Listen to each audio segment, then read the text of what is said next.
Siyempre magtika mga idol eh. Mag-isa na tayo. Kunti lang. Marami kasi itong mga idol na aking lulutuin. Ayan o, nadain ito. May pagbibigyan ako nito mga idol. Ano ko, dagdagan pa ng talong ito mga idol. Ano ko muna mga idol, luya kasi may bagong ito. Kaya dapat kunti lang naman ito, pampalasa kumbaga. May aking sibuyas, maraming sibuyas mga idol. Ito mga idol, dalawa.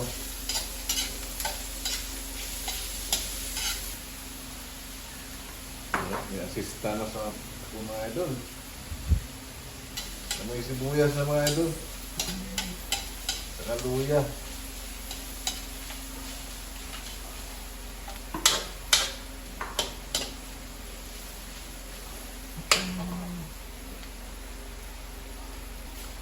Oh, ganda naman ang hahalo. Ayan, ilagay ng mga idol yung bagong. Hugasan mo yung plastic, ano. Ayan, lalo-halo ng mga idol, ah. Nailagay na natin yung bagong. Napakaganda na halo ng misis ko mga idol. Sige, ilagay mo na. Ayan, ilagay ng mga idol yung hipo natin. Sana masarap. Okay. Ayun. Ilagay na uli mga idol ng alimasag natin. Pula na yung ating hipon, ano? Ang sarap. Napakabango mga idol. Ayun. Ilagay na. Binuso mga idol ang sitaw natin. So, berde-berde, oh. Binili natin yan sa palengke mga idol. Ayun. Hinalo na uli.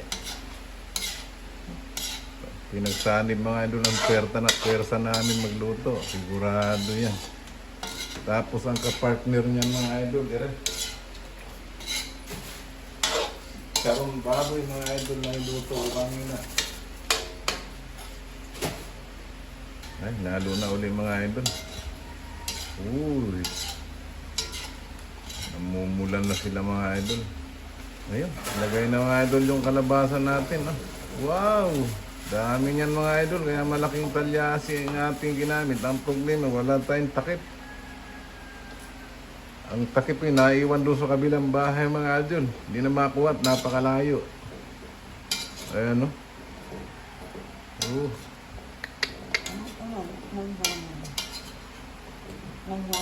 Mainit yun.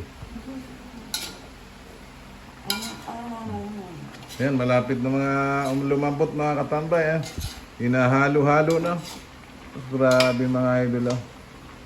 Ang dami. Ayan. Nilagay na ang kakanggata. Uy, dalawang niyog mga idol yan. Yan o. Oh. Grabe. Creamy talaga yan mga idol.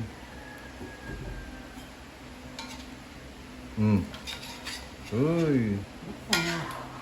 Wala pang lasa, wala pang timpla. Masarap na mga idol. Oh.